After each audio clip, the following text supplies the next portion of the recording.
Salah satu dari dua masjid yang direnovasi dalam TNI Manunggal Membangun Desa, TMMD ke-108 Kodim Oki OI, berada di Desa Pulau Negara Ogan Ilir, Sumatera Selatan. Masjid ini direnovasi TNI dan warga, terutama pada bagian atap yang ditinggikan dan penggantian atap serta memperluas ruangan masjid lebih luas. Masjid di desa ini kini tinggal melakukan penyelesaian akhir dengan pemasangan plafon dan pengecatan dinding serta pembersihan ruangan. Sementara untuk masjid yang berada di desa Saranglang kini sudah rampung. Masjid di desa ini direnovasi bagian atapnya karena selama ini rusak dan bocor. Warga setempat kini mengaku lebih nyaman beribadah setelah masjid mereka rampung diperbaiki. Mereka juga berjanji akan menjaganya. Pekerjaan ini tersisa waktu kurang lebih 2 minggu lagi.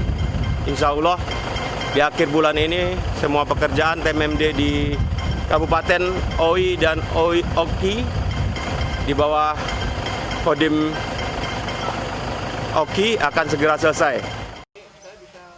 Seluruh rangkaian kegiatan TMMD ke-108 akan merampungkan semua kegiatan pada akhir Juli 2020 dan semua perencanaan dilakukan sesuai target awal. Tim Liputan Kompas TV, Ogan Ilir, Sumatera Selatan.